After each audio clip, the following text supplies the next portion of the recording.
Price lord brothers and sisters. மீட்பெரும் ரட்சகருமாக இயேசு கிறிஸ்துவின் கிருபையும் இரக்கமும் நம் அனைவரோடும் இருக்கட்டும். வாசிக்கலாம் பிலிப்பியர் 2ஆம் அதிகாரம் வசனம் 12. பிலிப்பியன்ஸ் 2:12. ஆதலால் எனக்கு பிரியமானவர்களே, நீங்கள் எப்பொழுதும் கீழ்ப்படுகிறபடியே நான் உங்களுக்கு சமீபமாய் இருக்கும் பொழுது மாத்திரமல்ல, நான் தூரமாய் இருக்கிற இப்பொழுதும் அதிக பயத்தோடும் நடுக்கத்தோடும் உங்கள் ரட்சிப்பு நிறைவேற பிரயாசப்படுங்கள். ஆமென். ஆமென். சோ பவுல் பிலிப்பியருக்கு எழுதின இந்த கடிதத்துல பிலிப்பியன்ஸ் போய் அவர் நிறைய டைம் ஸ்பெண்ட் பண்ணிருக்காரு அவங்களோட. அப்போ அவர் எழுதுறாரு வந்ததுக்கு அப்புறம், எனக்கு பிரியமானவர்களே நீங்கள் எப்பொழுதும் கீழ்ப்படுகிறபடியே. அவரோட கீழ்ப்படிதலை குறித்து அவர் நன்காக அறிந்திருக்கிறார்.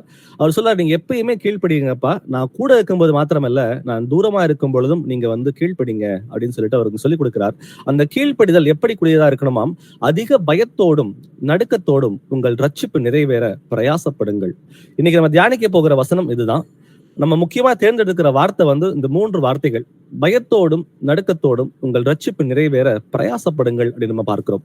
அப்போ நம்ம ரட்சிப்பு நிறைவேறணும், இன்னும் பரிபூரணம் அடையல.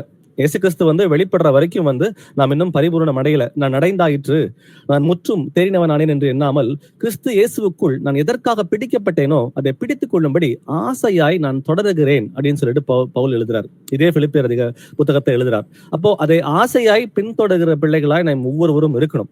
அப்ப அதுதான் ஆண்டவர் விரும்புகிற காரியமா இருக்கு. நம்முடைய ரட்சிப்பு இன்னும் நிறைவேறல. கர்த்தர் வருகிற வரைக்கும் நம்ம பிரயாசப்படணும் அப்படின்னு சொல்லிட்டு வசனங்கள் நமக்கு சொல்லி கொடுக்குது. அந்த பிரயாசம், அந்த ரட்சிப்பு எப்ப நிறைவேறுமாம்? நம்ம அதிக பயத்தோடும் நடுக்கத்தோடும் நம்ம கர்த்தர் முன்பாக நம்ம செய்கிற எல்லா காரியங்களிலேயும் நம்ம ஜாக்கிரதை உள்ளவர்களா இருக்கிறோமா? நம்ம செய்கிற காரியங்கள்ல இன்னும் உலகப்பூர்வமா இருக்குதா, இல்ல ஜாக்கிரதை உள்ளவர்களாய் கர்த்தரை அறிந்த பிள்ளைகள் ஞானம் உள்ள பிள்ளைகள் வசனங்கள் நம்ம சொல்லுது. அப்போ நம்ம ஞானம் உள்ள பிள்ளைகளா இருந்து நம்ம செய்கிற எல்லா காரியங்களிலேயும் பிசாசானவனுக்கு இடம் கொடுக்காம ஜாக்கிரதையா இருக்கிறோமா? அடுத்தபடியா நம்மை நாமே நிதானித்து அறிகிறோமா? நம்ம செய்கிற காரியங்கள்ல இது கர்த்தருக்கு பிரியமா இருக்குமா, இது பிரியமா இருக்காதா, இது அவர் ஒத்துக்குவாரா, அவர் ஒத்துக்க மாட்டாரா, இது அவருக்கு வேதனை உண்டாக்கத்தக்க காரியமா இருக்குமா, அப்படி இல்ல அவர் இதுல ப்ளீஸ் ஆகாரா அப்படின்னு சொல்லிட்டு நம்மை நாமே எல்லா காரியங்களையும் நம்ம நிதானித்து அறிகிற பிள்ளைகளா இருக்கிறோமா அப்படின்றத நம்ம சோதித்து பார்ப்போம். அது மட்டும் இல்லாம நம்ம செய்கிற காரியங்கள்ல ஆவியானவர் துக்கப்படுகிறாரா அப்படின்றத பார்ப்போம். ஏன்னா நிறைய பைபிள் ஸ்டடிஸ் நம்ம டிஸ்கஸ் பண்ற அந்த விஷயத்த, ஆவியை அவித்து போடாம இருங்கள் அப்படின்னு சொல்லி வசனங்களை வாசிக்கிறோம். அப்ப நம்ம செய்கிற காரியங்கள்ல நம்ம பரிசுத்த ஆவியானவர் துக்கப்படுத்துறோமா? துக்கப்படுத்தும் பொழுது அவரே நமக்கு சத்துருவாய் மாறுவார் என்று வசனங்களை வாசித்திருக்கிறோம். அப்ப ரொம்ப கேர்ஃபுல்லா நம்ம இருக்கிற மாதிரி நிதானத்தை பார்ப்போம். அது மட்டும் இல்லாம ரொம்ப முக்கியமானது, நம்ம இயேசுவோட பிள்ளைகளா இருக்கோம். அப்போ சத்திய மார்க்கம் இவர்களாலே தூஷிக்கப்படுகிறது சொல்லி வசனங்கள் சொல்லுது. கிறிஸ்தவர்களால மட்டும்தான் சத்திய மார்க்கம் தூஷிக்கப்படுகிறது வசனங்கள் நம்ம சொல்லிக் கொடுக்குது. அப்போ நம்ம கிறிஸ்துவோட பிள்ளைகளா இருந்தும் நம்ம செய்கிற காரியங்கள் மூலமா இந்த உலகத்துக்கு ஒத்த வேஷம் தரிச்சுக்கிட்டோ, இல்ல இந்த உலகத்தோட இச்சைகளை சிக்குண்டுகிட்டோ நம்ம இயேசுவோட பிள்ளைகள்னு சொல்லி எல்லாருக்கும் தெரிய வந்தது அப்புறம் கூட நம்ம இன்னும் மனம் மாறாம நம்ம செய்கிற காரியங்கள்ல இன்னும் நம்ம மனமாற்றம் அடையாம நம்ம செய்கிற காரியங்கள் மூலமா இயேசுவின் நாமத்தை தூஷித்துக் கொண்டிருக்கிறோமான்றதை நம்ம நிதானித்து அறிவோம். ஏன்னா வசனம் சொல்லுகிறது போல, பிலிப்பியர் 2:12 சொல்றது போல, அதிக பயத்தோடும் நடுக்கத்தோடும் உங்கள் ரட்சிப்பு நிறைவேற பிரயாசப்படுங்கள் அப்படின்னு பார்க்கிறோம். சோ முதல்ல நமக்கு தேவை இங்க கீழ்ப்படிதல். கீழ்ப்படியாம கர்த்தருக்கு நம்ம பிரியமா இருக்க முடியவே முடியாதுன்னு நம்ம பார்க்கிறோம். வாசிக்கலாம் யோவான்ல 14ஆம் அதிகாரம் வசனம் 15. ஜான் 14:15. நீங்கள் என்னிடத்தில் அன்பாயிருந்தால் என் கற்பனைகளை கைக்கொள்ளுங்கள். ஆமென். ஆமென். நீங்கள் என்னிடத்தில் அன்பாயிருந்தால் என் கற்பனைகளை கைக்கொள்ளுங்கள். அப்ப நம்ம எல்லாரும் இயேசுவின் மீது அன்பு கூறுகிற பிள்ளைகள் தான். அதனாலதான் இந்த உலகத்தோட இந்த சபைகள் கட்டுகள் இருந்து விடுதலை பெற்று இந்த உலகத்தோட இந்த பாரம்பரியம் எனக்கு தேவையில்லை, எனக்கு இயேசு கிறிஸ்து தான் முக்கியம் அப்படின்ற அந்த முடிவோட நம்ம எல்லாரும் இந்த இடத்துல ஐக்கியத்துல நம்ம இருக்கிறோம். அப்ப நம்ம எல்லாரும் இயேசு கிறிஸ்து மீது அன்பு கூறுகிற பிள்ளைகள் தான். ஆனா அவர் விரும்புகிற அன்பு எப்படிப்பட்டதாம்? என் கற்பனைகளை கை கொள்ளுங்கள். இப்ப உங்களுக்கு எனக்கு கர்த்தருடைய கற்பனைகள் பூரணமாக தெரிந்திருக்கிறது. அடிப்படையா நாம் பரலோகத்துக்கு போகணும் அப்படின்னா நமக்கு அடிப்படையா கர்த்தர் எல்லாவற்றையும் கற்றுக் கொடுத்திருக்கிறார். இதெல்லாம் செய்யணும், இதெல்லாம் செய்யக்கூடாது, இதெல்லாம் கர்த்தருக்கு வேதனை உண்டாக்கும், இதெல்லாம் வேதனை உண்டாக்காது, இதெல்லாம் கர்த்தர் பிரியப்படுவார், இதெல்லாம் இது பிரியப்பட மாட்டார்ன்ற வகையறுக்கிற ஞானத்தை அந்த வசனங்கள் மூலமா உங்களுக்கு எனக்கும் பரிபூர்ணமாக கொடுத்திருக்கார். நம்ம யாரும் சாக்கு போக்கு சொல்கிறதுக்கு இடமே இல்லை. நமக்கு கர்த்தருடைய கற்பனைகள் முழுமையாக சொல்லிக் கொடுக்கப்பட்டிருக்குது. நீங்க வசனங்கள் வாசிக்கும் பொழுதும் சரி, பைபிள் ஸ்டடி அட்டன் பண்ணும் பொழுதும் சரி, வீட்டு அட்டன் பண்ணும் பொழுதும் சரி, நமக்கு கர்த்தர் வசனங்களை அபரிவிதமாக நமக்கு கொடுத்து கொண்டே வருகிறார்.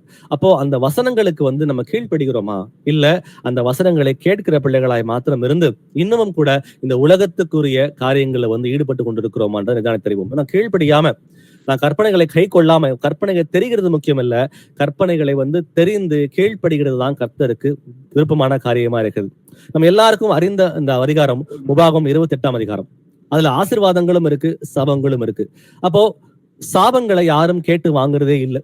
ஆனா சாபங்கள் வந்து நிறைய குடும்பங்கள்ல அவங்க கேட்காமலே வந்து அந்த சாபங்கள் வந்து பழிச்சுக்கிட்டே இருக்கு. ஒண்ணுக்கு மேல ஒண்ணு சாபங்கள் வந்து அடுக்கடுக்கா அது பழிச்சுக்கிட்டே இருக்கு. அவங்களுக்கு கற்பனைகள் தெரியல, தெரியாம அவங்க கீழ்ப்படியல, அதனால அவங்களுக்கு சாபங்கள் வருது. கற்பனைகள் தெரிந்தும் கீழ்ப்படியாமல் போகும் பொழுது சாபங்கள் வந்து வருன்றதை நம்ம புரிஞ்சுக்கணும். அதே போல ஆசீர்வாதங்கள் யாரும் கேட்டு வாங்க தேவையே இல்லை. எப்படி சாபங்கள் கேட்காமலே வருகிறதோ அதே போல ஆசீர்வாதமும் கேட்காமலே நமக்கு வரும். எப்போது வரும்னா, என் கட்டளைகளையும் என் நியமங்களையும் நீ கைகொண்டு நடக்கும் பொழுது இங்கே சொல்லப்பட்ட ஆசீர்வாதங்கள் எல்லாம் உன் தலைமையில் வந்து பலிக்கும் அப்படின்னு சொல்லி ஆண்டவர் நமக்கு சொல்லி கொடுத்திருக்கார்.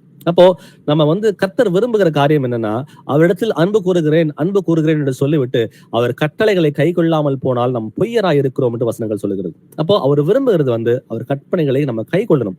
இதன் மூலமா மட்டும்தான் நம்ம கர்த்தரிடத்தில் அன்பு கூறுகிற பிள்ளைகளா நம்ம இருக்க முடியும். அப்பதான் நம்ம வந்து கீழ்ப்படிதலுக்குள்ள நம்ம நுழைகிறோம். கீழ்ப்படிதலுக்குள்ள நம்ம வந்து கர்த்தரை வெளிப்படுத்தி காட்டுறோம். ஆண்டவரே, நான் கீழ்ப்படிதல் பிள்ளைகளா இருக்கிறேன் ஆண்டவரே, நீ கொடுத்த கற்பனை எல்லாவற்றையும் நான் கீழ்ப்படுகிறேன் ஆண்டவரேன்றதை நம்ம அவரால் சொல்ல முடியும். வாசிக்கலாம் 1 யோவான்ல 5ஆம் அதிகாரம் வசனம் 3. 1 John 5:3. நாம் தேவனுடைய கற்பனைகளை கை கொள்ளுவதே அவரிடத்தில் அன்பு கூறுவதாம். அவருடைய கற்பனைகள் பாரமானவைகளும் அல்ல. நாம் தேவனுடைய கற்பனைகளை கை கொள்வதே அவரிடத்தில் அன்பு கூறுவதாம். யோவான் 14:15 இதான் சொல்லுது. 1 யோவான் 5:3 தான் சொல்லுது. நம்ம கற்பனைகளை கை கொள்வதன் மூலமா மட்டும்தான் கர்த்தரிடம் அன்பு கூற முடியும்.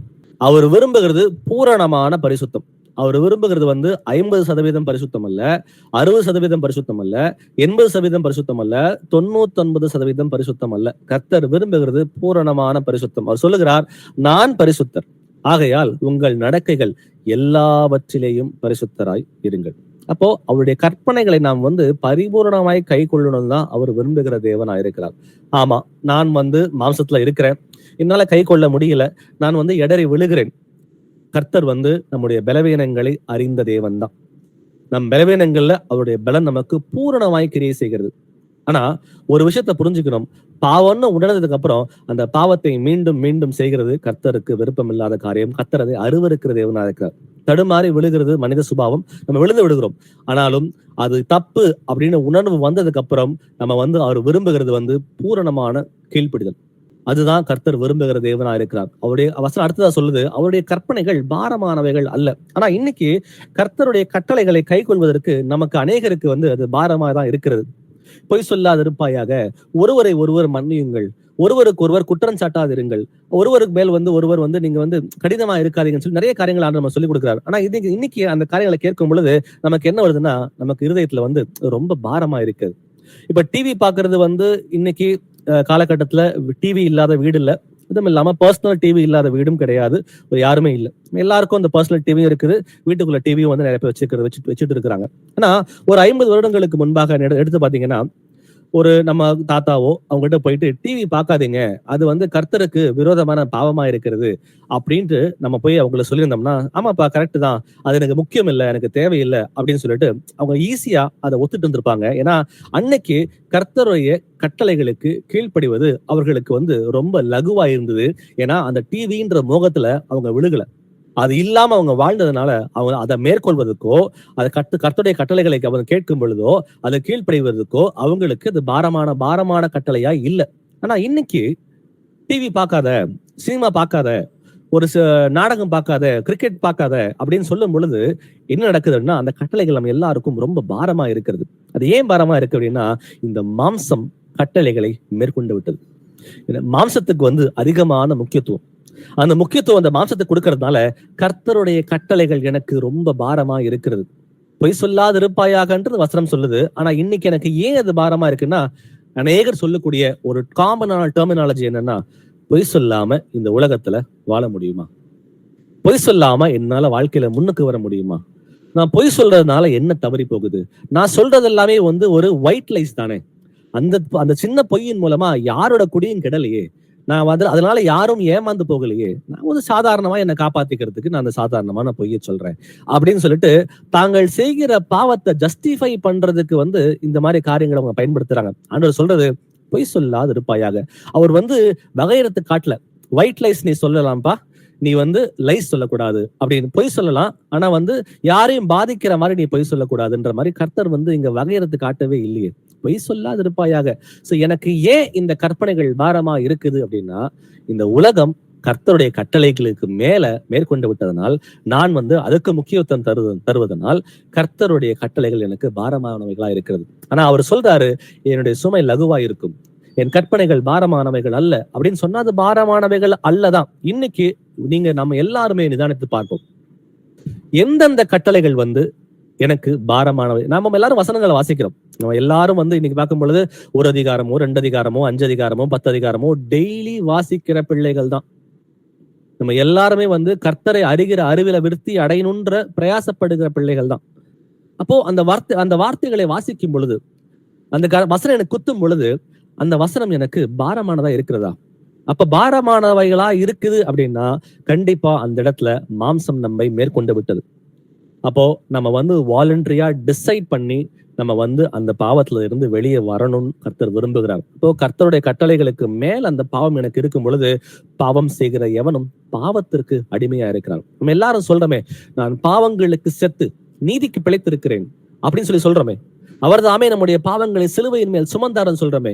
நான் கர்த்தரை விசுவாசிக்கிற பிள்ளையா இருக்கிறேன், அவரை விசுவாசிக்கும் பொழுது நான் அவர் பிள்ளையாக மாற ரட்சிப்பு இருக்கு நம்ம எல்லாரும் சொல்றோமே.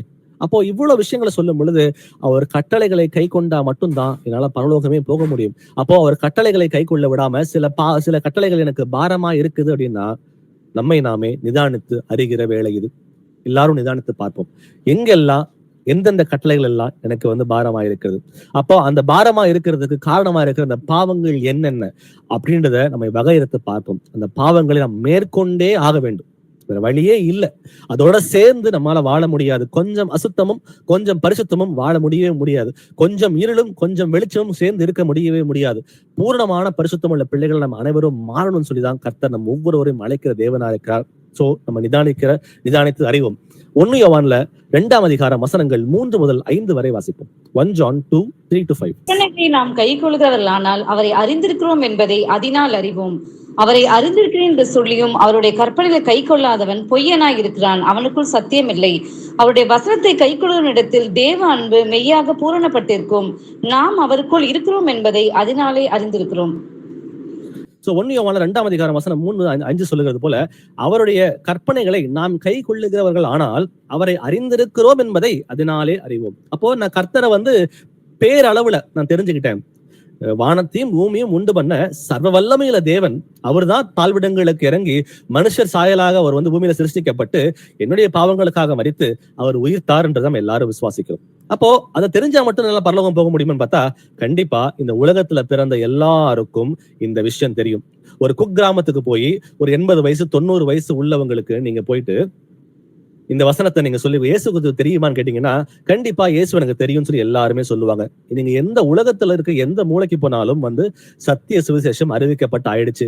இயேசுவானவர் அப்படின்ற ஒரு இருக்காரு, அவர் இருந்தாரு, அவர் மரித்தாரு, அவர் மரித்து உயிர்த்து இன்னைக்கும் உயிரோட இருக்கிறான்ற விஷயம் எல்லாருக்கும் அறிந்தவர்கள் தான். அவரும் ஒரு கடவுள்னு எல்லாருமே சொல்றாங்க. அப்போ நமக்கும் அவர்களுக்கும் என்ன வித்தியாசம்? அவருடைய கற்பனைகளை நாம் கை கொள்ளுகிறவர்களானால் அவரை அறிந்திருக்கிறோம் என்பதை அதனாலே அறிவோம். அப்போ கட்டளைகளை கை கொள்வதுதான் கீழ்ப்படிதலின் முக்கியத்துவத்தை வந்து நம்ம எல்லாரும் அறிந்த பிள்ளைகளா இருக்கும். இது டேக் இட் ஃபார் கிராண்டடா இல்லாம வந்து எல்லாவற்றும் நிதானித்து பார்த்து நம்ம வந்து சரியா இருக்கிறோமா? ஏன்னா கர்த்தர் வந்து எல்லாவற்றையும் அவர் சீராக பார்க்கிற தேவன் தான். அவர் பட்சபாதம் இல்லாதவர் அப்படின்னு நம்ம எல்லாரும் பார்க்கிறோம். அப்போ என் மேல மட்டும் எப்படி பட்சபாதமா இருப்பாரா? என் பிள்ளை தானே, எனக்கு ரொம்ப பிடிச்ச பிள்ளை தானே, அதனால வந்து இந்த பிள்ளை கொஞ்சம் காம்ப்ரமைஸ் பண்ணிக்கோ கர்த்தர் நினைக்கிற தேவனா? கண்டிப்பா இல்ல. அவர் எல்லார் கண்களுக்கு முன்பாக அவர் வந்து எல்லாவற்றையும் ஒரே சரிசமமா பார்க்கிற தேவனா இருக்கிறார். சோ அவரை அறிந்திருக்கிறேன் என்று சொல்லியும் அவருடைய கற்பனைகளை கை கொள்ளாதவன் பொய்யனா இருக்கிறான், அவனுக்குள் சத்தியம் இல்லை. இந்த வார்த்தைகள் வந்து ரொம்ப கடினமாவே இருக்கிறது. நம்ம கர்த்தரை அறிந்திருக்கிறோம் மீண்டும் மீண்டும் சொல்லுகிற பிள்ளைகள் தான். ஆனாலும் அவர் அறிந்திருக்கிறோம் என்று சொல்லியும் அவர் கற்பனைகளை நாம் கை கொள்ளாதவர்கள் ஆனால் வசனம் சொல்லுது பொய்யனாய் இருக்கிறான். அப்போ இன்னொரு வசனம் கூட வாசிக்கிறோம் பாத்தீங்களா, அவன் பொய்யனும் அவன் பொய்க்கு பிதாவுமாய் இருக்கிறான். யாரு? பிசாசானவன். அப்போ நம்ம கட்டளைகளை தெரிந்தும் கூட அதை கை கொள்ளாம போனோம் அப்படின்னா நம்மள வந்து பொய்ன்னு சொல்லி வசனம் சொல்லுது. அப்ப நம்ம யாருக்கு நம்ம பிதாவா இருக்கிறா? பிசாசான பிதாவா நம்ம இருக்கிறோம். பிதாவா மாறிடான்னு பார்க்கிறோம் இங்க. சோ ரொம்ப கேர்ஃபுல்லா இருக்கணும் இந்த விஷயத்துல. நம்ம கற்பனைகளை வந்து எல்லாவற்றையும் அறிந்து அந்த கட்டளைகளை வந்து முழுமையாக முழு நிச்சயத்தோட அது அவர் சொல்றாரு, மனப்பூர்வமாய் கீழ்ப்படிங்கள் அப்படின்னு சொல்லி சொல்றாரு. ஏனோ தானோ இதை செய்யலன்னா நரகத்துக்கு போயிருவோம் அப்படின்ற அந்த அடிமை பயத்தினால் அல்ல, அவர் சொல்றாரு மனப்பூர்வமாய் செய்யுங்கள் அப்படின்னு கர்த்தர் சொல்லுகிறார். அப்போ நமக்குள்ள சத்தியம் இருக்குது அப்படின்னா கற்பனைகளை கைக்குள்ள பிள்ளைகளா நம்ம மாறணும். அவருடைய வசனத்தை கைக்கொள்ளும் இடத்தில் தேவ அன்பு மெய்யாகவே பூரணப்பட்டிருக்கிறது.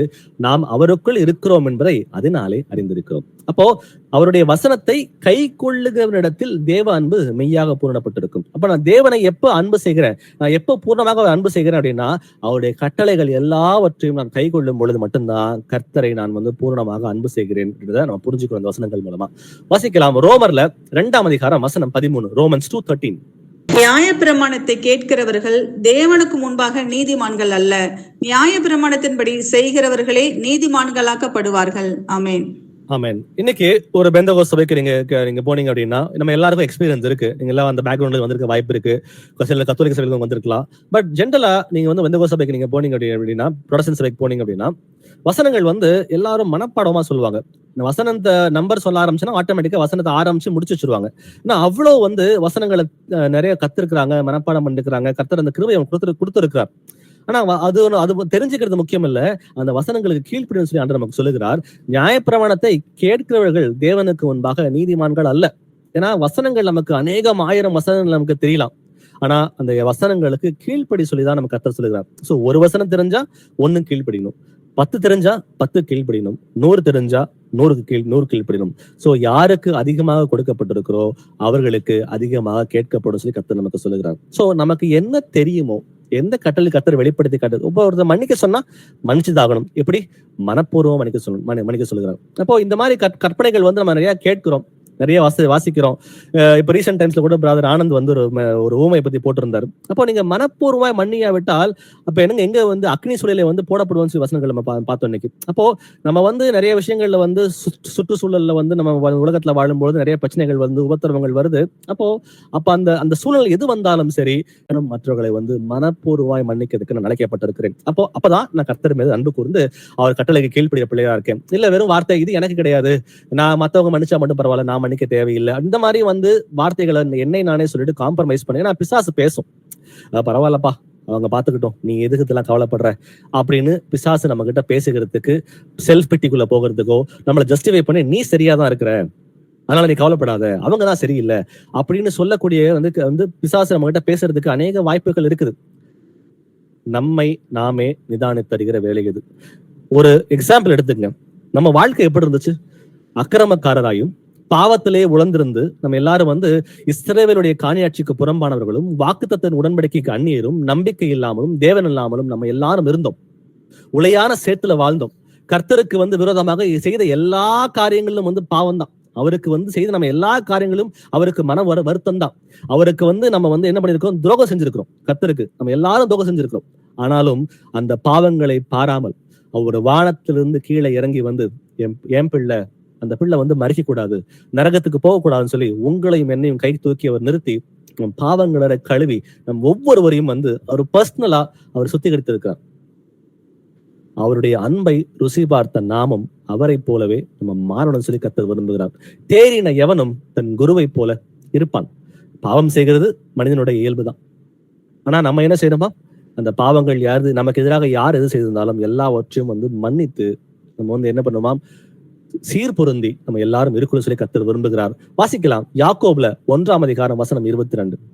அல்லாமலும் நீங்கள் உங்களையே வஞ்சியாதபடிக்கு திருவசனத்தை கேட்கிறவர்களாய் மாத்திரமல்ல அதன்படி செய்கிறவர்களாயும் இருங்கள். ஆமென். திருவசனத்தை கேட்கிறவாய் மாத்திரமல்ல அதன்படி செய்கிறவாய். அப்போ வந்து நான் கேட்கிறேன், நான் செய்யலன்னா இந்த வசனம் சொல்லுது வஞ்சியாதபடிக்கு. அப்ப நான் வஞ்சிக்கப்பட்டு போயிட்டேன்னு அர்த்தம். வசனம் எனக்கு தெரியுது, ஆனா அதுக்கு நான் கீழ்படியல அப்படின்னா நான் வஞ்சிக்கப்பட்டுட்டேன். ஏன்னா பிசாசு வந்து என்ன மேற்கொண்டுருச்சு. அதான் வசனம் சொல்லுதுங்களா, ஜாக்கிரதையாயிருங்கள், விழித்திருங்கள், மோசம் போகாதிருங்கள், வஞ்சியாதபடிக்கு எச்சரிக்கையாயிருங்கள். இதெல்லாம் எதுக்கு ஆண்டவர் சொல்ற திரும்ப திரும்ப? ஏன்னா பொல்லாங்க நெய்யும் அக்னி ஆஸ்திரங்களை எல்லாம் அவித்து போடத்தக்கதாக பிசாசு ஒரு மனுஷனை மேற்கொள்றதுக்கு வந்து அவனுக்கு ஆயிரம் வழிகள் இருக்குது. 1-2 வழி இல்ல. நான் சரியா இருக்கிறேன், என்கிட்ட எந்த பிரச்சனையுமே கிடையாது, நான் வந்து மனம் மாறதுக்கு ஒண்ணும் இல்லை, நான் முழுமையா நான் மனம் மாறிட்டேன் அப்படின்னு நினைக்கிட்டோம்னா கண்டிப்பா நம்ம வஞ்சிக்கப்பட்ட ஆயிட்டோம். நான் பர்ஃபெக்ட், என்கிட்ட வந்து தப்பு சொல்றதுக்கு ஒண்ணுமே கிடையாது அப்படி நம்ம நினைக்க ஆரம்பிச்சிட்டோம் அப்படின்னா நம்ம இருக்கிறது வஞ்சனைக்குள்ள. அதான் இந்த வசனம் சொல்லுது, நீங்கள் உங்களை வஞ்சியாதபடிக்கு திருவசனத்தை கேட்கிறவர்களாய் மாத்திரமல்ல அதன்படி செய்கிறவர்களாயும் இருங்கள். அப்போ நம்மை நாமே நிதானித்து அறியணும். நம்ம முழுமையாக கர்த்தருக்கு கீழ்ப்படிந்திருக்கிறோமா இல்லையா அப்படின்றத நம்ம நிதானித்து பார்ப்போம். லூக்கா 6ஆம் அதிகாரம் வசனம் 46 வாசிக்கலாம். லூக் 6:46. என்னை ஆண்டவரே ஆண்டவரே என்று நீங்கள் சொல்லியும் நான் சொல்லுகிறபடி நீங்கள் செய்யாமல் போகிறதென்ன? ஆமென். நம்ம ஆண்டவரே ஆண்டவரேன்னு சொல்றது வந்து சொல்றோம், ஆனாலும் ஏன் கீழ்ப்படியாம போகிறோம்? ஏன்னா அந்த மாம்சத்துக்குரிய காரியங்கள் மேற்கொண்டு இருக்கிறதுனால நம்ம கீழ்ப்படியவே இல்லை. ஆனா கர்த்தர் அதை விரும்பவே இல்லை. நீ ஆண்டவரே ஆண்டவரேன்னு சொல்லி பிரயோஜனம் இல்லை, எனக்கு கீழ்ப்படி, எனக்கு அன்பு செலுத்து அப்படின்னு தான் நம்ம ஒவ்வொருவரையும் கர்த்தர் வந்து அழைக்கிற தேவனா இருக்கார். நம்ம ஆரம்பத்துல பார்த்தோம், அதிக பயத்தோடும் அதிக நடுக்கத்தோடும் உங்கள் ரட்சிப்பு நிறைவேற பிரயாசப்படுங்கள் என்றார். Work out your salvation. நம்ம ரட்சிப்பு நிறைவேற நம்ம ஒவ்வொருவரும் பிரயாசப்படணும்னு சொல்லி ஆண்டவர் நமக்கு சொல்லுகிறார். அப்போ நம்ம வந்து ரட்சிக்கப்பட்டுட்டேன், எனக்கு எல்லாம் தெரிஞ்சிருச்சு அப்படின்ட்டு நம்ம வந்து ஒரு லெத்தார்ஜிக்கா இருந்துட்டோம் அப்படின்னா கண்டிப்பா நம்ம மோசம் போயிருவோம். வாசிக்கலாம் லூக் சாப்டர்ல 6ஆம் அதிகாரம் வசனம் 49. லூக் 6:49. என் வார்த்தைகளை கேட்டும் அவைகளின்படி செய்யாதவனோ அஸ்திபாரம் இல்லாமல் மண்ணின் மேல் வீடு கட்டினவனுக்கு ஒப்பாயிருக்கிறான். நீரோட்டம் அதன் மேல் மோதினவுடனே அது விழுந்தது, விழுந்து முழுதும் அழிந்தது என்றார். ஆமென். என் வார்த்தைகளை கேட்டும், அப்ப நம்ம எல்லாரும் வார்த்தைகளை கேட்கிறோம், வசனங்களை வாசிக்கிறோம், அதை தியானிக்கிறோம். எவ்வளவு வெளிப்பாடு நமக்கு! கர்த்தர் வந்து அநேகம் ஆயிரம் காரியங்களை நமக்கு வெளிப்படுத்தி காட்டியிருக்கிறார்.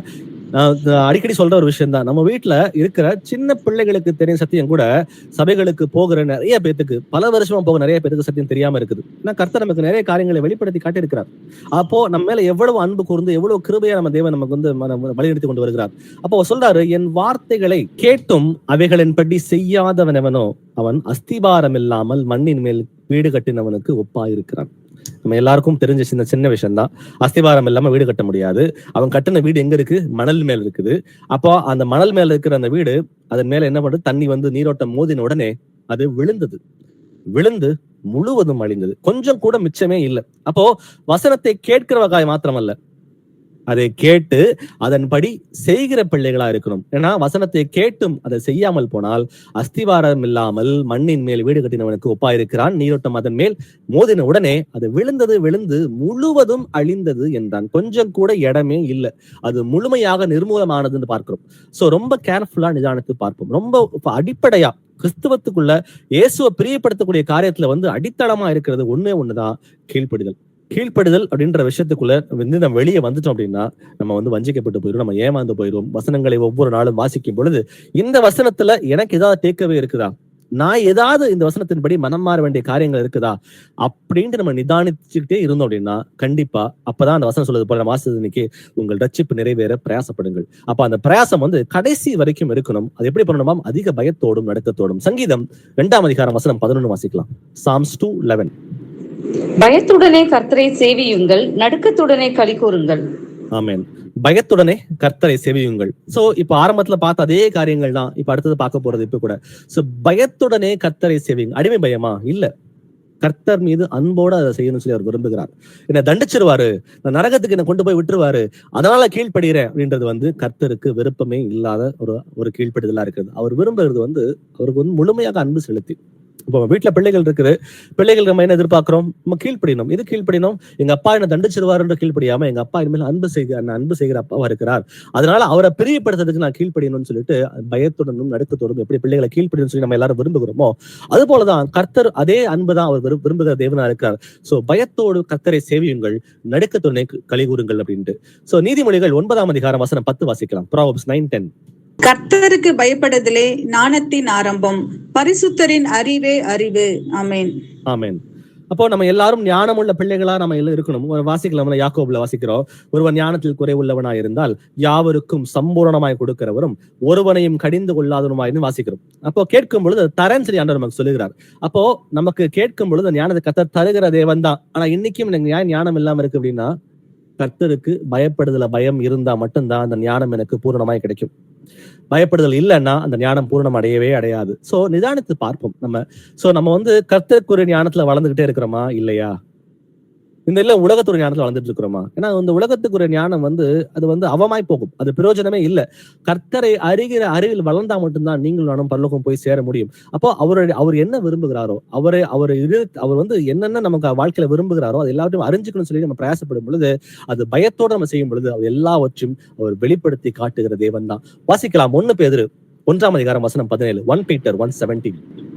அன்றியும் பட்சபாதம் இல்லாமல் அவனவனுடைய கிரியைகளின்படி நியாயத்தீர்க்கிறவரை நீங்கள் பிதாவாக தொழுது கொண்டு வருகிறபடியால் இங்கே பரதேசியாய் சஞ்சரிக்கும் அளவும் பயத்துடனே நடந்து கொள்ளுங்கள். ஆமென். ஆமென். நம்ம இருக்கிற இந்த உலகம், நாம இருக்கிற வாழ்ந்து கொண்டிருக்கிற இந்த வீடோ, அந்த ஊரோ, அந்த நாடோ, அது வந்து என்ன சொல்லுது? இங்க வசனம் சொல்லும்போது பரதேசின்னு சொல்லுது. ஊரா சுத்துற நிலைமை தான் நம்ம எல்லாரோட நிலைமையும். ஏன்னா நீங்க வந்து இங்கே பரதேசிகளா சஞ்சரிக்கும் அளவும் நம்முடைய இந்த குடியிருப்பு வந்து ரொம்ப டெம்பரரி. இந்த உலகத்துக்குரிய வாழ்க்கை, இந்த உலகத்துடைய இடம், இது எல்லாமே ரொம்ப டெம்பரரி, நம்ம எல்லாருக்கும் தெரிஞ்சுதான். அப்போ பரதேசிகளாய் வாழுகிற எல்லாரும் என்ன பண்ணணுமாம்? பயத்துடனே நடந்து கொள்ளுங்கள். எதுக்காக? கர்த்தர் 2ஆம் வருகையிலே மீண்டும் வெளிப்பட போகிறார். அவர் வெளிப்படும் பொழுது அவனவனுடைய கிரியைக்கு தக்கதாக அவனவனுக்கு அவர் பலனளிக்கிற தேவனா இருக்கிறார். நன்மை செஞ்சா பரலோகம், தீமை செஞ்சா அதுக்குரிய தண்டனைன்னு சொல்லிட்டு கர்த்தர் வந்து நம்ம எதை விதைக்கிறோமோ அதையே அறுப்போம்னு சொல்லிட்டார். அப்போ நம்ம எதை அறுக்கிறோம், நம்ம எதை விதைக்கிறோம்? அப்போ நிதானித்து பார்ப்போம். கர்த்தருக்கு பிரியமான காரியங்களை விதைக்கிறோமா, இல்ல அவருக்கு விரோதமான காரியங்களை விதைக்கிறோமா? விரோதமான காரியங்களை விதைச்சோம்னா அவர் நியாயாதிபதியா வரப்போகிறார், நம்ம தண்டிப்பதற்கு வெளிப்பட போகிறார். ஆனாலும் அவருக்கு பிரியமான காரியங்களை நம்ம வந்து விதைக்கும் பொழுது அவர் கைகளை விரித்துக் கொண்டு என் மகனே வா, என் மகளே வா அப்படின்னு சொல்லி அவர் வந்து நம்ம அரவணைக்க தேவனாய் அவர் வந்து ரெடியா இருக்கார். அவர் வரப்போகிறார். இன்னைக்கு ஆரம்பத்தில் ஜெபம் பண்ணது போல நம்ம எல்லாரும் பிரயாசப்படுகிறது அதுதான். கர்த்தர் வெளிப்பட போகிறார். நம்ம எல்லாருக்கும் இருக்கிற ஒரே ஒரு நம்பிக்கை அதுதான். அவர் வெளிப்பட போற காலகட்டம் ரொம்ப சமீபமா இருக்கிறது. அவர் வெளிப்படும் பொழுது எப்படியாவது நான் வந்து அவர் எதிர்கொண்டு போய் அவரை தரிசிக்கணும்ன்றதுதான் நம்ம எல்லாரோட பிரயாசமா இருக்கிறது. அப்போ நம்ம அவர் தரிசிக்கணும் அப்படின்னா இந்த வசனம் சொல்வது போல பயத்துடனே நடந்து கொள்ளுங்கள். அப்பாவுக்கு இது பிடிக்கும், இது பிடிக்காது. இது பிடிக்காதுன்னா அதை நான் அறவே செய்ய மாட்டேன், பிடிச்சதை மாத்திரம் தான் செய்வேன்ற அந்த உறுதியோட நம்ம எல்லாரும் முன்னோக்கி செல்லணும். ஏன்னா இது ஒரு சாதாரணமான விஷயம் அல்ல. நம்ம வந்து எடுத்துட்டு இது முழு முயற்சியா நம்ம எல்லாரும் பயிற்சி செஞ்சா மட்டும்தான் நம்ம ஜெயிச்சு வர முடியும். ஏன்னா ஒரு காலகட்டம் ஆக என்ன ஆகுதுன்னா நம்ம இருதயம் சோர்வடைஞ்சு ஒரு மாதிரி காம்ப்ரமைஸ் ஆகுது. சரி அப்புறம் பாத்துக்கலாம் அப்படின்னு தள்ளி போட மெதுவா ஆரம்பிக்கிறோம். தெய்வ பயம் குறைய ஆரம்பிக்கிறது. தெய்வ பயம் குறைஞ்சிச்சு அப்படின்னா பிசாசானவனுடைய வஞ்சனைக்குள்ள நம்ம எல்லாரும் போயிட்டோம்னு அர்த்தம். சோ நம்மை நாமே நிதானித்து அறிவோம். எபிரேயர்ல 12ஆம் அதிகாரம் வசனம் 28, ஹீப்ரூஸ் 12:28. ஆதலால் அசைவில்லாத ராஜ்யத்தை பெறுகிறவர்களாகிய நாம் பயத்தோடும் பக்தியோடும் தேவனுக்கு பிரியமாய் ஆராதனை செய்யும்படி கிருபையை பற்றிக் கொள்ள கடவோம். ஆதலால் அசைவில்லாத ராஜ்யத்தை பெறுகிறவர்களாகிய நாம் என்ன பண்ணணுமாம்? அந்த நித்திய ஜீவனுக்குள்ள பிரவேசிக்கிறதுக்கு பிரயாசப்படுகிற நம்ம எல்லாரும் பயத்தோடும் பக்தியோடும் தேவனுக்கு பிரியமாய் ஆராதனை செய்து. எது தேவனுக்கு பிரியமான ஆராதனை? பயத்தோடும் பக்தியோடும் அவரோடு இருக்கணும் அப்படின்னு அவர் விரும்புகிறார். அப்போ கடைசியா முடிக்கும் பொழுது கிருபையை பற்றி கொள்ளக்கூடுவோம். அப்போ நம்ம எல்லாரும் கிருபையினாலதான் ரட்சிக்கப்பட்டிருக்கிறோம். இன்னைக்கு அது நம்மால் உண்டானதல்ல, இது தேவனுடைய ஈவுன்னு பார்க்கிறோம். அப்போ அந்த கிருபையை பற்றி கொண்ட பிள்ளைகளாய் நம்ம வந்து அசட்டையாயிராமல் தேவ பயத்தோடும் பக்தியோடும். தேவ பக்தினா என்ன? போன தடவை பைபிள் நம்ம டிஸ்கஸ் பண்ண நினைக்கிறேன். தேவ பக்தி அப்படின்னா கர்த்தருக்கே பிரியம் உண்டாகத்தக்க காரியங்களை மாத்திரம் என் வாழ்க்கையில் நடப்பிப்பதுதான் தேவ பக்தி. அதுதான் நம்ம வந்து அவருக்கு விரும்புகிற காரியமா இருக்கிறது. அப்ப நம்ம செய்கிற எல்லாவற்றிலேயும் வந்து அவருக்கே பிரியம் உண்டாகத்த காரியங்களை செய்கிறோமா? ஏசாயா 66:2 வாசிக்கலாம். ஐசாயா 66:2. என்னுடைய கரம் இவைகள் எல்லாம் சிருஷ்டித்ததினால் இவைகள் எல்லாம் உண்டாயின என்று கர்த்தர் சொல்லுகிறார். ஆனாலும் சிறுமைப்பட்டு ஆவியில் நொறுகுண்டு என் வசனத்துக்கு நடுங்குகிறவனை நோக்கி பார்ப்பேன். ஆமென். என்னுடைய கரம் இவைகளை எல்லாம் சிருஷ்டித்ததினாலே இவைகள் எல்லாம் உண்டாயின என்று கர்த்தர் சொல்லுகிறார். இந்த இடத்துல நீங்க பாருங்க, கர்த்தர் தன்னுடைய பராக்கிரமத்தை வெளிப்படுத்தி காட்டுகிறார். நான் தான் இந்த வானத்தையும் பூமி உண்டாக்குனேன், என்னால மட்டும்தான் இது எல்லாமே உண்டாக்கப்பட்டுச்சு, நீயும் எனக்காக மட்டும்தான் உண்டாக்கப்பட்டிருக்கிறாய்ன்றத கர்த்தர் இந்த வசனங்கள் மூலமா அதிகாரத்தோடும் வல்லமையோடும் அவர் சொல்லுகிற தேவனா இருக்கிறார். அடுத்தது அவர் சொல்லி முடிச்சுட்டு அவர் விரும்புகிற காரியம் என்ன? ஆனாலும் சிறுமைப்பட்டு ஆவியிலே நொறுங்குண்டு என் வசனத்திற்கு நடுங்குகிறவனையே நோக்கி பார்ப்பேன் அப்படின்றாரு. அப்போ இங்க சிறுமைப்படணும்னு சொல்லி ஆண்டவர் சொல்ல. எது சிறுமைப்படும்? நம்ம வந்து கர்த்தருக்கு வசனங்களுக்கு விரோதமாக சில காரியங்களை செய்யும் பொழுது அவமானங்கள் நமக்கு வந்து வரும். என்ன பண்ணணும்? அதை ஏற்றுக்கொண்டு சிறுமைப்பட்டு அது வந்து புரிஞ்சுக்கிட்டு மனம் மாற்றத்துக்குள்ள நம்ம வரணும்.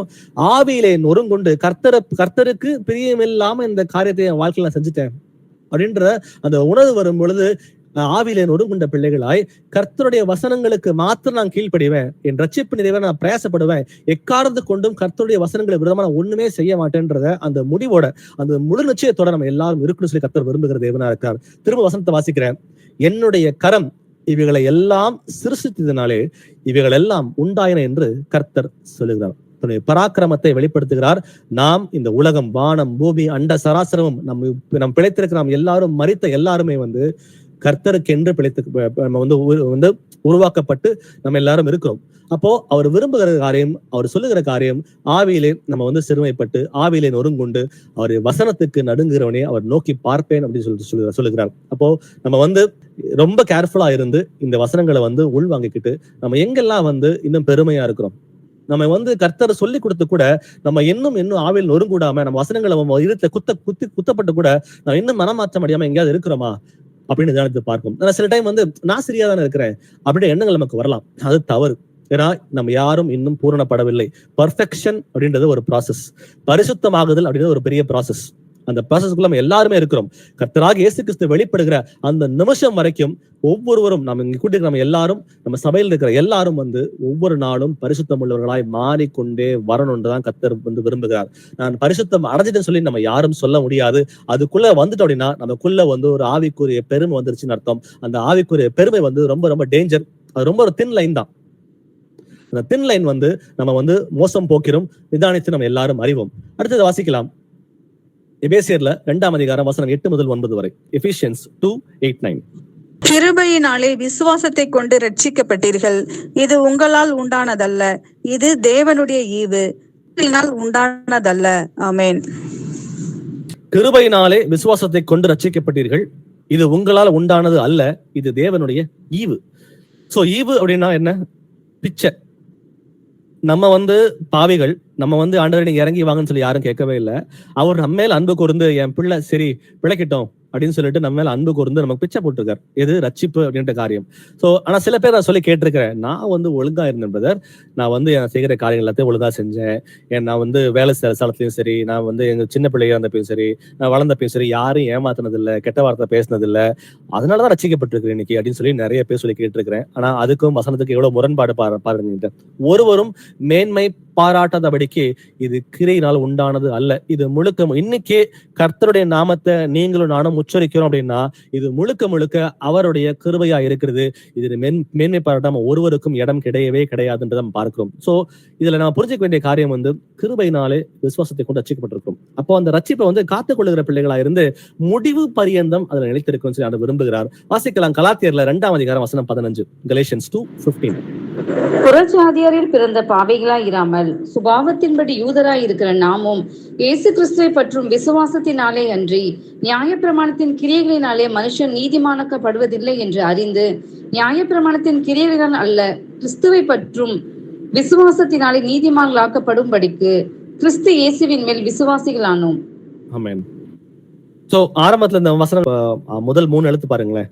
புறஜாதியாரில் பிறந்த பாவிகளாய் நம்ம இராமல் சுபாவத்தின்படி யூதராயிருக்கிற நாமும் கிறிஸ்துவை பற்றும் விசுவாசத்தினாலே அன்றி நியாயப்பிரமாணத்தின் கிரியையினாலே. இந்த மாதிரி பெருமையான எண்ணங்கள் உள்ள வர்றதுக்கு நம்ம அனுமதிக்க கூடவே கூடாது. சில இடம் அது கேஷுவலா நமக்கு வந்துருது. இது கர்த்தர் நமக்கு கொடுத்த முழுமையான அது ஈவா இருக்கிறது. இதுல மேன்மை பாராட்ட ஒருவனுக்கும் இடம் கிடையவே கிடையாது. நம்ம கர்த்தருடைய சுத்த கிருபையினால ரட்சிக்கப்பட்டிருக்கோம் பார்க்கிறோம். இங்க ரோமர்ல 8ஆம் அதிகாரம் வசனம் 13 வாசிக்கலாம். ரோமன்ஸ் 8:13. மாமிசத்தின்படி பிழைத்தால் சாவீர்கள், ஆவியினாலே சரீரத்தின் செய்கைகளை அழித்தால் பிழைப்பீர்கள். ஆமென். ஆமென். மாம்சமும் ஆவியும் ஒன்றுக்கு ஒன்று விரோதமா இருக்கிறது. அப்போ நம்ம எல்லாரும் ரட்சிக்கப்படுவதற்கு பிரயாசப்படும் வசனம் நம்ம சொல்லிக் கொடுக்கிறது. ஆனாலும் அந்த பிரயாசம் ஏன் நிறைவேற மாட்டேங்குதுன்னு பார்க்கும் பொழுது அந்த மாம்சமான காரியங்களை இன்னும் நம்மால வெறுத்து ஒதுக்க முடியவில்லை. ஒருவேளை பொய் சொல்ல நிறுத்திருக்கலாம், கெட்ட வார்த்தை பேச நிறுத்திருக்கலாம், டிவி பார்க்கறது நிறுத்திருக்கலாம். ஆனாலும் இந்த மனுஷ சுபாவத்துல ஒரு விஷயம் இன்னும் ரத்தத்துல ஊர்ன ஒரு காரியம் ஈகோ. என்ன பார்த்து எப்படி சொல்லலாம், என்ன பார்த்து எப்படி பேசலாம், நான் யாரு, என் தகுதி என்ன, நான் எப்பேற்பட்ட ஆளு, இந்த மாதிரி எண்ணங்கள் என்ன நடக்குதுன்னா அந்த மாம்சம் இன்னும் நம்மால மேற்கொள்ள முடியாம சுபாவத்துல இன்னும் அது ஊறித்தான் இருக்குது. ஆனா அந்த வசனம் சொல்றது போல மாம்சத்தின்படி பிழைத்தால் சாவீர்கள். இந்த சுபாவத்துல இந்த காரியங்கள் நம்ம ஒத்துக்கிட்டாலும் சரி, நம்ம ஒத்துக்கலனாலும் சரி, சில காரியங்கள் சுபாவத்துல இன்னும் ஒட்டிக்கிட்டு தான் இருக்குது. ஆண்டவர் சொல்றாரு, நான் அவர் மரித்தார், அவர் மரித்து சதாகாலம் உயிரோடு இருக்கிறார், அவரோட கூட நானும் சிலுவையில் அறையப்பட்டேன் பவுல் சொல்லுகிறார். ஆனாலும் பிழைத்திருக்கிறது நான் அல்ல, கிறிஸ்துவே எனக்குள் பிழைத்திருக்கிறார். அவர் எப்படி பிழைத்தார்? அவர் மரிக்கிறதுக்கு முன்னாடி எப்படி இருந்தார்? அவர் சிலுவை மரணத்துக்கு முன்னாடி அவர் வானாதி வானங்களை உண்டு பண்ண சர்வ வல்லமையுள்ள கர்த்தர். அவர் அவரை பார்த்து அறையிறாங்க, அவரை பார்த்து கொட்டுறாங்க, அவரை பார்த்து ஏளனமா பேசுறாங்க. இவர் எல்லாரையும் குணப்படுத்தினாரே, இவர் இறங்கி வந்துட்டோம் அப்படின்னு சொல்லிட்டு அவர் பரியாசம் பண்றாங்க. அந்த நேரத்துல அவர் ஈகோ ஹிட் ஆகவே இல்லை. ஏன் ஈகோ ஹிட் ஆகவே இல்லை அப்படின்னா, அவர் கண்களுக்கு முன்பாக இருந்த அந்த சந்தோஷம். எது? நீங்களும் நானும் மட்டும்தான். நம்ம எப்படியாவது ரட்சிக்கப்படணும், என் பிள்ளைகள் மோசம் போயிடக்கூடாது, என் பிள்ளைகள் நரகத்துக்கு போயிடக்கூடாதுன்ற அந்த ஒரே ஒரு எண்ணம் மட்டும்தான். அந்த ஒரே ஒரு எண்ணத்தினால கர்த்தர் எல்லாவற்றையும் சகித்தாருன்னு பார்க்கிறோம். அவருக்கு அவசியம் இல்லை, அவருக்கு எனக்காகவும் உங்களுக்காகவும் மறிக்கிற அவசியம் அவருக்கு கிடையவே கிடையாது. ஆனாலும் அவரே எல்லாவற்றிலும் இச்சடக்கத்தோட இருந்து பொறுமையோட இருந்து அவர் ஈகோ எவ்வளவு ஹிட் ஆனாலும் அவர் அதுல இடம் கொடுக்காம ஒரு பொறுமையோட இருந்தாருன்னு பார்க்கிறோம். அப்ப நம்ம ஏமாத்திரம் நம்ம சொல்றோமே, நான் மரித்தேன், கிறிஸ்துவ எனக்குள் பிழைத்திருக்கிறார், என்னை பிழைத்திருக்கிறது நான் அல்ல, நம்ம எல்லாரும் சொல்றோமே. அப்போ இந்த மாதிரி சுபாவமான சில எண்ணங்கள் மாம்சத்துல வரும் பொழுது நம்ம என்ன பண்றோம்? அதுக்கு இடம் கொடுக்குறோமா? இடம் கொடுத்துட்டு இன்னும் மன்னிக்க முடியாம மற்றவங்களை பேசின வார்த்தைகளுக்கு மன்னிக்க முடியாம நம்ம இருக்கிறோமா அப்படின்றத நிதானித்து பார்ப்போம். அது இருந்துச்சு அப்படின்னா நம்ம இன்னும் கிறிஸ்துவுக்குள் இன்னும் மறிக்கவே இல்லைன்னு தானே அர்த்தம். நம்ம ரட்சிக்கப்பட நம்ம அதெல்லாம் சொல்றோமே, நான் கர்த்தரை அறிஞ்சிட்டேன், நான் பரலோகத்துக்கு போக போறோம் எல்லாரும் சொல்றோமே. ஆனாலும் கூட இருக்கிற சகோதரனையோ சகோதரியோ நம்ம என்ன மன்னிக்காம இருந்தோம் அப்படின்னா நம்ம நிலைமை எப்படி இருக்குதுன்னு நிதானித்து பார்ப்போம். சோ மாம்சத்தின்படி பிழைத்தால் சாவீர்கள், ஆவினாலே சரீரத்தின் செய்கைகளை அழித்தால். அப்ப நம்ம அழிக்கணும் சொல்லி நம்ம விரும்புகிறார்.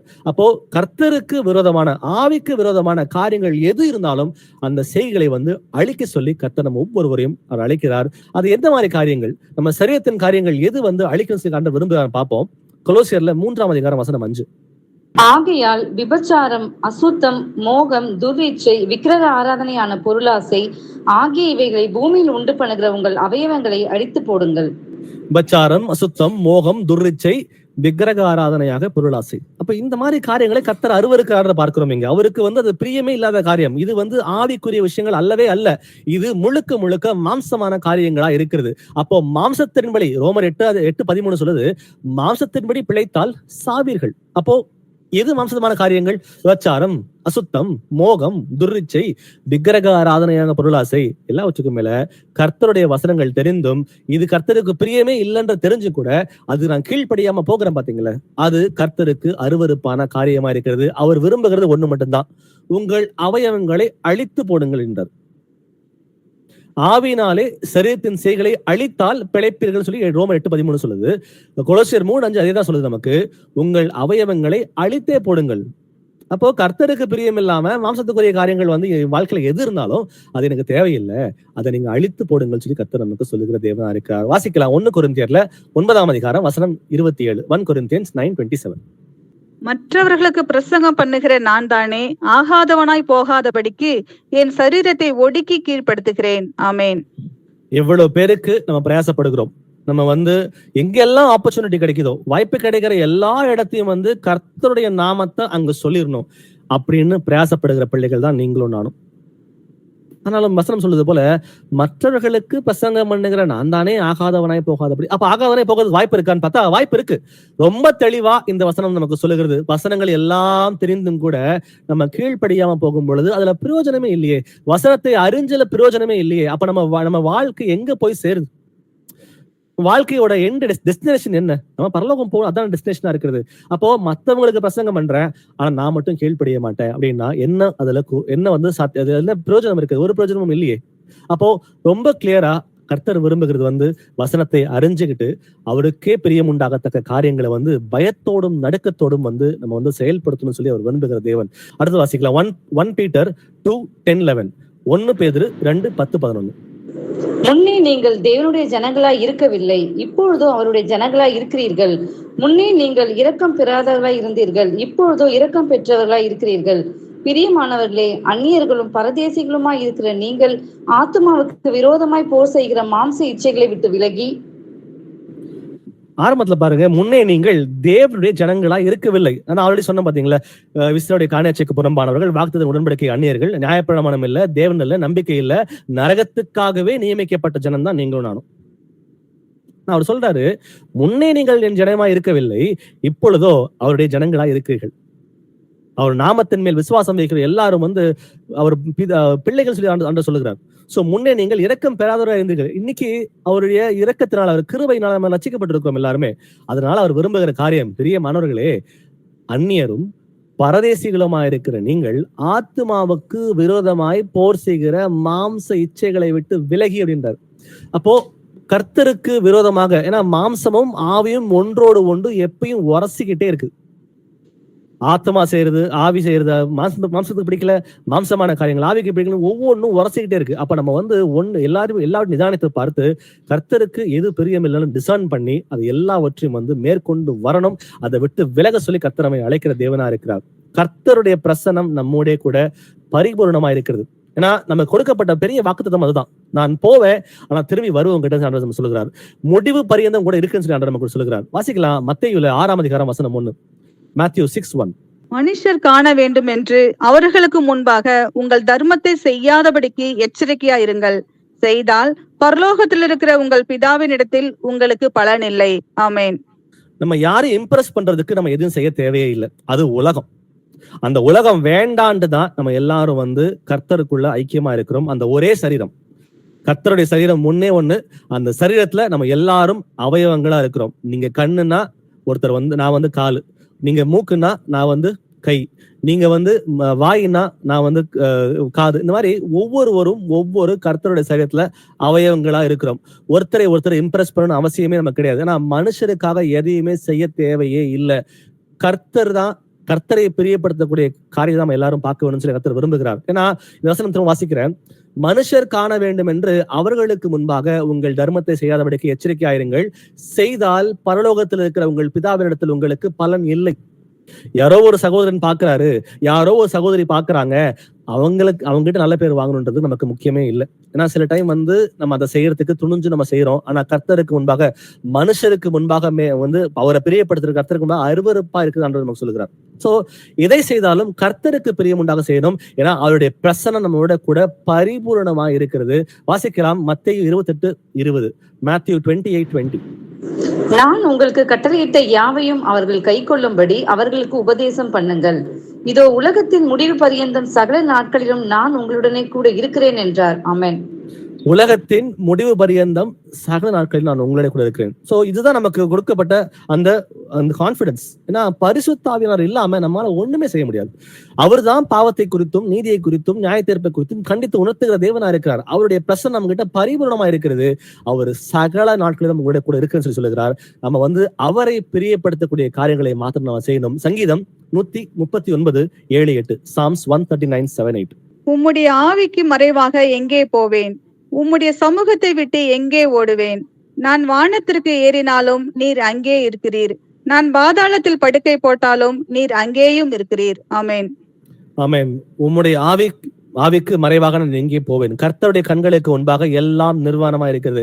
அவருக்கு நம்ம செய்கிறது, நம்ம செயல்படுத்துகிறது, நம்ம சிந்திக்கிறது எல்லாமே அவருக்கு தெரிஞ்சதுதான். அவர்கிட்ட மறைவானது ஒன்றுமே கிடையவே கிடையாது. அவர் உள்ளிந்திரியங்களை ஆராய்கிற தேவனா இருக்கிறார்.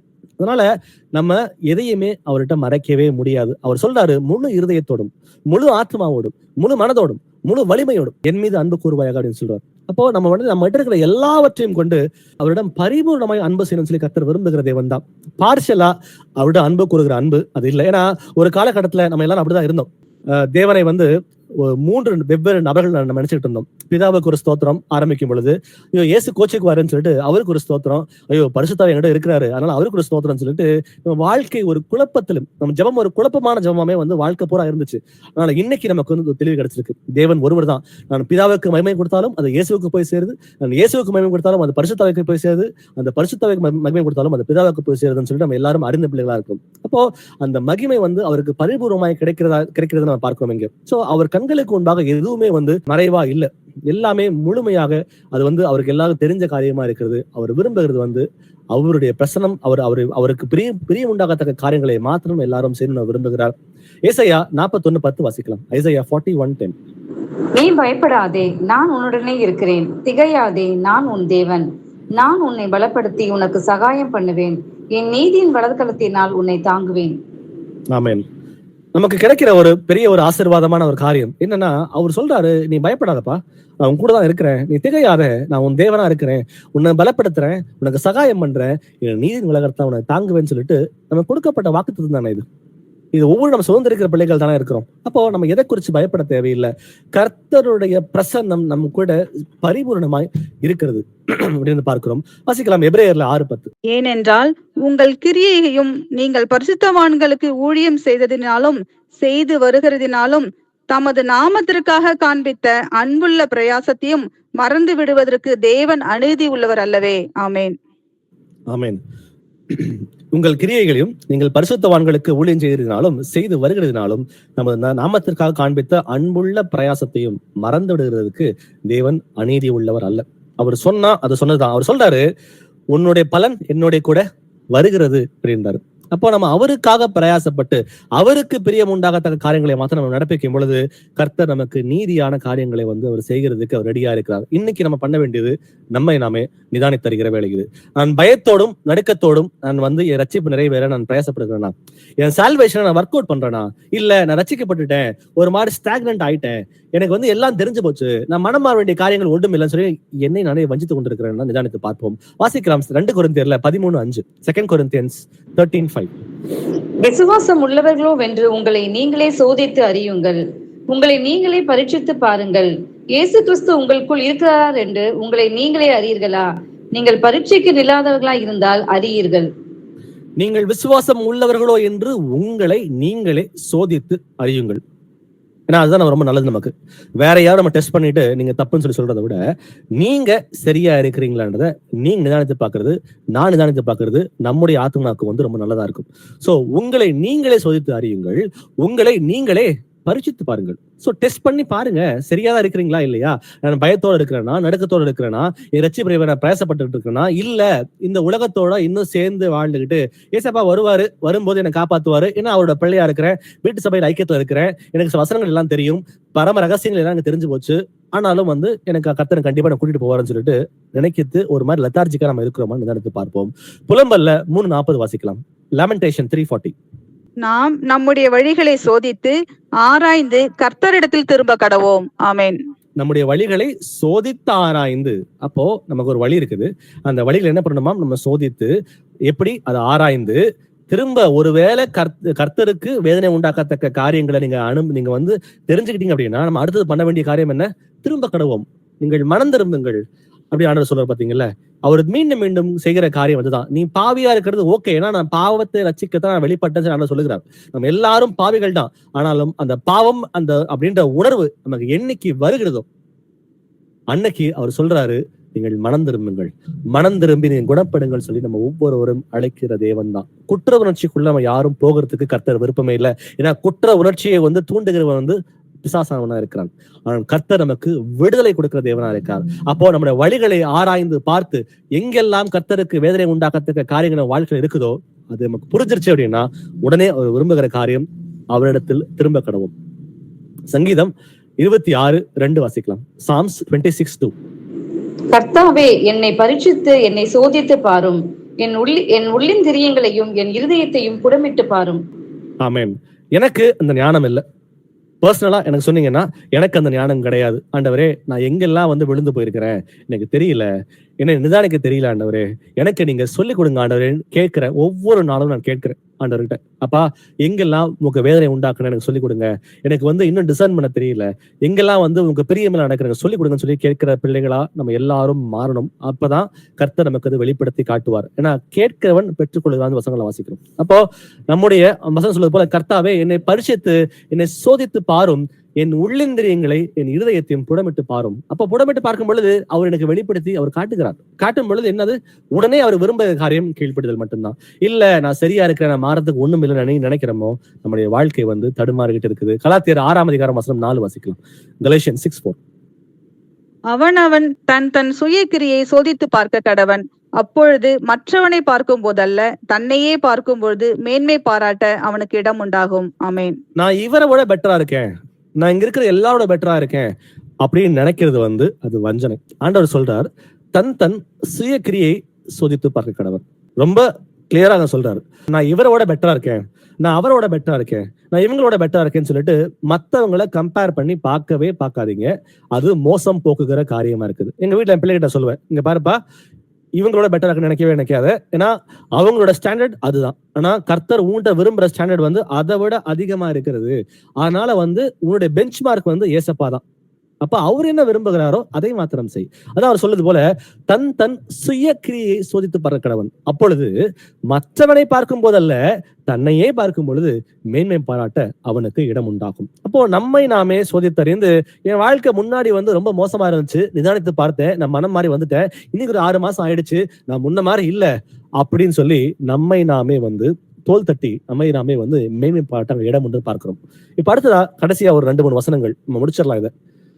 இன்னைக்கு நம்ம பார்த்தது முதல் வசனம் வந்து பிலிப்பியர்ல 2ஆம் அதிகாரம் வசனம் 17. நான் வாசிக்கிறேன். எனக்கு பிரியமானவர்களே, நீங்கள் எப்பொழுதும் கீழ்ப்படுகிறபடியே நான் உங்களுக்கு சமீபமா இருக்கிற பொழுது மாத்திரமல்ல, நான் தூரமா இருக்கிற இப்பொழுதும் அதிக பயத்தோடும் நடுக்கத்தோடும் உங்கள் ரட்சிப்பு நிறைவேற பிரயாசப்படுங்கள். பர்சனலா நம்ம எல்லாரும் வந்து ஒரு ரெஸ்பான்சிபிலிட்டி எடுத்துக்கிட்டு பயத்தோடும் நடுக்கத்தோடும் ரட்சிப்பு நிறைவேற பிரயாசப்படணும் தான் ஆண்டவர் விரும்புகிறார். அடுத்ததா ரொம்ப முக்கியமான காரியம் என்னன்னா, பர்சனல் சால்வேஷன் எவ்வளவு முக்கியமோ அது போல சபையில் இருக்கிற நம்ம எல்லாரும் வந்து ஒருமனப்பட்டு ஐக்கியப்பட்டிருக்கிறோம். நம்ம சொல்றோம்ல, கர்த்தருக்கு சரீரம் ஒண்ணுதான், அவர் தலையா இருக்கிறார், நம்ம எல்லாரும் அவயவங்களாக இருக்கிறோம். அப்போ ஒரு அவயம் பாடுபட்டா அடுத்த அவயம் வந்து சப்போர்ட் பண்ணி தான் ஆகணும். இல்ல இது என்னோட வேலை கிடையாது, இது அவங்களோட வேலை, இது இவங்களோட வேலைன்னு சொல்லி தட்டி கழிக்கிறதுக்கு நமக்கு இடம் இல்லை. நம்ம எல்லாருக்கும் வந்து உக்ரானுக்கான பொறுப்பு கொடுக்கப்பட்டிருக்கிறது. எபிரேயர்ல வாசிக்கலாம் 10ஆம் அதிகாரம் வசனம் 24-25. மேலும் அன்புக்கும் நற்கிரைகளுக்கும் நாம் ஏவப்படும்படி ஒருவரை ஒருவர் கவனித்து சபை கூடி வருதலை விட்டு விடுகிறது போல நாமும் விட்டு விடாமல் ஒருவருக்கு ஒருவர் புத்தி சொல்ல கடவும். நாளானது சமீபித்து வருகிறதை எவ்வளவாய் பார்க்கிறீர்களோ அவ்வளவாய் புத்தி சொல்ல வேண்டும். நாளானது சமீபித்து வருகிறதை எவ்வளவாய் பார்க்கிறீர்களோ. அப்ப நம்ம எல்லாருக்கும் வந்து அந்த நாள் சமீபமா இருக்கிறது, எல்லாரும் வந்து ஒரு க்ளோஸ்லயே இருக்கிறோம். அப்ப ஆண்டவர் இப்ப வந்துருவாரா, இந்த அடுத்த வருஷம் இந்த வருஷம் வந்துருவா, அடுத்த வருஷம் வந்துருவான்னு சொல்லிட்டு ரொம்ப வந்து பிரயாசப்பட்டு அழகா வெயிட் பண்ணிட்டு இருக்கிற பிள்ளைங்களா இருக்கிறோம். அப்ப எவ்வளவு சமீபமா இருக்கிறதோ வசனம் சொல்றது போல அவ்வளவாய் புத்தி சொல்ல வேண்டும் அப்படின்னு சொல்லி பார்க்கிறோம் இங்க. அப்போ எதுக்காக சபை கூடுறோம்? நம்ம எல்லாரும் பர்ஃபெக்டா இல்லையே. பர்ஃபெக்டா இருந்ததுன்னா கர்த்தர் வெளிப்பட்டுக்கிற அவசியமே இல்லையே. அவர் எதுக்கு வெளிப்பட்டார்? நம்ம எல்லாரும் பாவிகளா இருக்கிறோம், நம்ம எல்லாரும் பரிபூரணம் அடையணும் அப்படின்ற அந்த ஒரு காரணத்துக்காக தான் கர்த்தர் வெளிப்பட்டார். அப்போ நம்ம எல்லாரும் பரிபூரணம் அடையணுமே. அப்ப வந்து சபையாய் கூடி வரும் பொழுது ஒருவருக்கு ஒருவர் புத்தி சொல்ல கடவும். அப்போ ஒருத்தர் தவறு இருந்தாங்கன்னா புத்தி சொல்லிதான் ஆகணும். சொல்லாம போனா அங்க அன்பே கிடையவே கிடையாது. அப்போ புத்தி சொல்லும் பொழுது அது தாழ்மையுள்ள இருதயத்தோட நம்ம ஏத்துக்கணும். இல்ல எனக்கு எல்லாம் தெரியுன்ற மாதிரி பெருமை உள்ள வந்துச்சு அப்படின்னா அதுல பிரயோஜனமே இல்ல.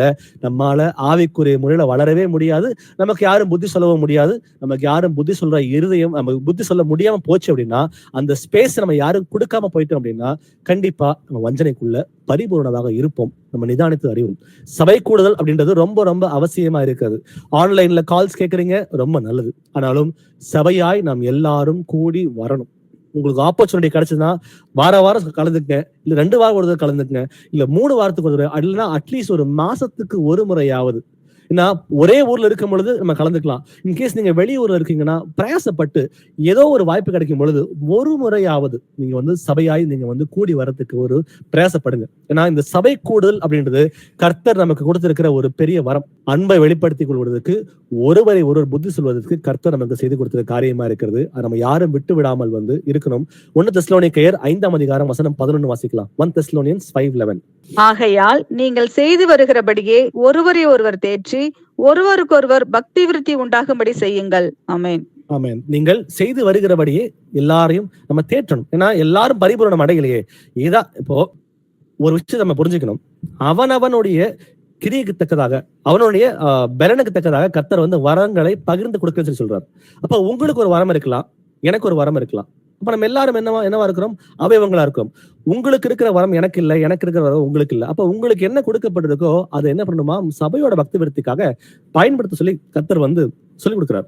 அப்போ நீங்கள் செய்து வருகிறபடியே ஒருவரை ஒருவர் தேற்றி ஒருவருக்கு ஒருவர் பக்தி விருத்தி உண்டாகும்படி செய்யுங்கள். இதெல்லாம் எப்படி செய்ய முடியும்? நம்ம சபையாய் சேரணும், நம்ம வந்து கூடி வரணும், ஒருவருக்கு ஒரு புத்தி சொல்லணும், ஒருவர் தேற்றணும். ஏன்னா நம்ம கர்த்தரை தரிசிப்பது உறுதி. அது வந்து தனிப்பட்ட முறையில இல்ல, எல்லாரும் சேர்ந்து தரிசிக்கணும் தான் ஆண்டவர் விரும்புகிறார். சோ அது மட்டும் இல்லாம கலாத்தியர் 6:2 சொல்லுது, ஒருவர் பாரத்தை ஒருவர் சுமந்து இப்படியே கிறிஸ்துவனுடைய பிரமாணத்தை நிறைவேற்றுங்கள்.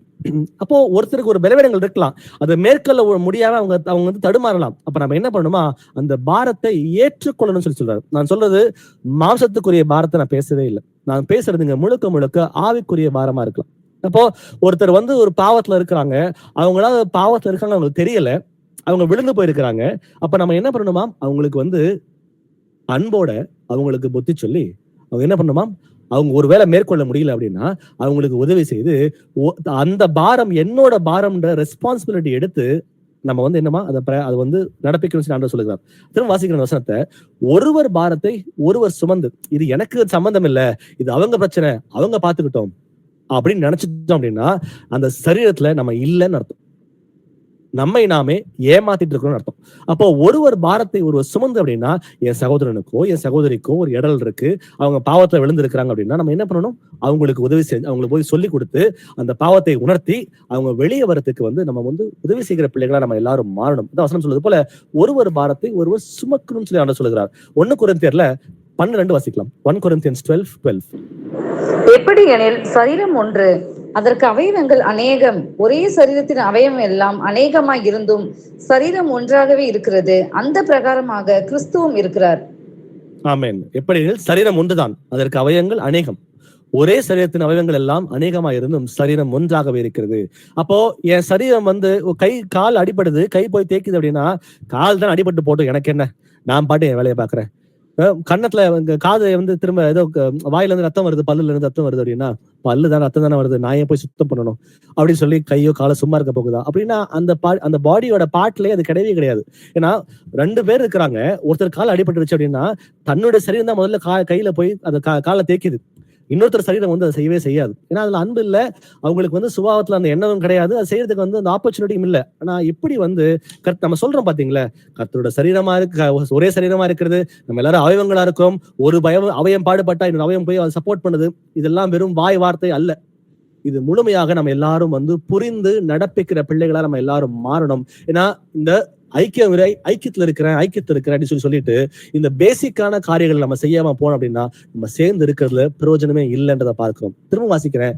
எப்படி என்றால் சரீரம் ஒன்றுதான், அதற்கு அவயவங்கள் அநேகம், ஒரே சரீரத்தின் அவயங்கள் எல்லாம் அநேகமா இருந்தும் சரீரம் ஒன்றாகவே இருக்கிறது. அப்போ இப்போ சொல்றது போல இந்த கலாத்தியர் 6:2 வாசிச்சது போல ஒருவர் பாரத்தை ஒருவர் சுமந்து ஒருவரை ஒரு திடப்படுத்தி கொண்டு சபை கூடலை விட்டு விடாமல் ஒருவருக்கு ஒரு புத்தி சொல்லி நம்ம எல்லாரும் வந்து கர்த்தர் வரும் பொழுது அவர் தரிசிப்பதற்கு நம்ம எல்லாரும் ஆயத்தமாக வேண்டும். கடைசி வசனம் கொலோசியர்ல 3ஆம் அதிகாரம் வசனம் 16 வாசிக்கலாம். Colossians 3:16.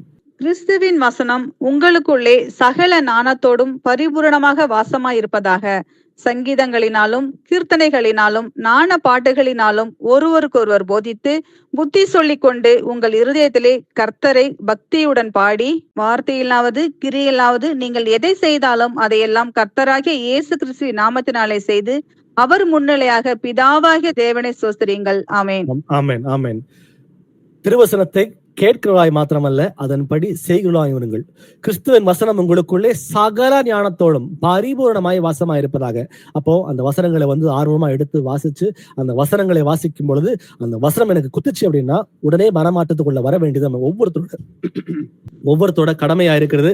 இது எனக்கு சொல்லப்படல, இது அவங்களுக்கு சொல்லப்பட்டிருக்குன்னு சொல்லிட்டு வசனங்கள் நம்ம வந்து மத்தவங்களுக்கு வந்து நியாயம் தீர்க்காம என்னை நானே நிதானித்தறிந்து எனக்கு இதுல தேக்கவைதான் இருக்குதான்னு சொல்லிட்டு நம்ம வந்து மாறி, அது மட்டும் இல்லாம மத்தவங்களுக்கும் புத்தி சொல்லிக்கொண்டு, யாராவது இடரை போயிருந்தாங்கன்னா அவங்களுக்கும் புத்தி சொல்லிக்கொண்டு ஒருவரை ஒருவர் தேற்றி ஒருவரை ஒருவர் பலப்படுத்தி கொண்டு கர்த்தராக இயேசு கிறிஸ்து வரும் பொழுது கரை திரை முதலாமைகள் ஒன்றும் இல்லாமல் பிழையற்ற ஒரு சபையாக பயத்தோடும் நடுக்கத்தோடும் ஒவ்வொருவரும் ரட்சிப்பு நிறைவேற பிரயாசப்படுவோம். Praise lord brothers and sisters.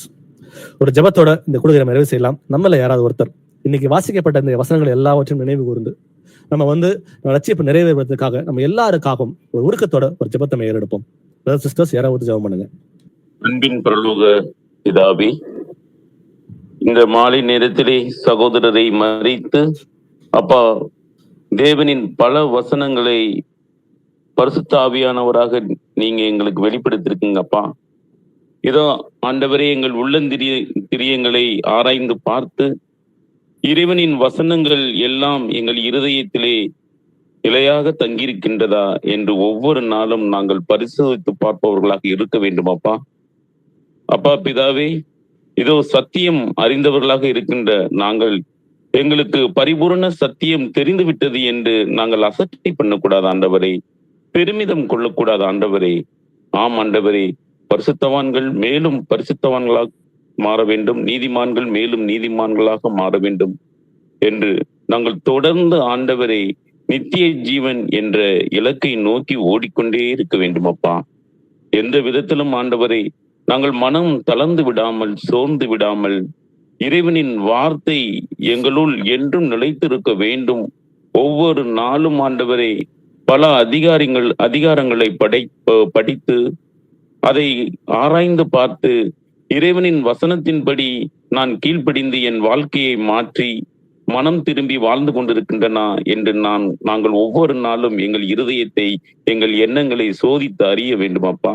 எந்த பாவங்களும் எங்களை ஆட்கொள்ளாமல் ஆண்டவரே, மாமிச உலகத்திலே வாழ்ந்து கொண்டிருக்கின்ற நாங்கள் பல மனிதர்களிடம் பழகும் போது கூட ஆண்டவரை இறை வார்த்தையின்படி நாங்கள் அவரிடம் பழகுகின்றோமா?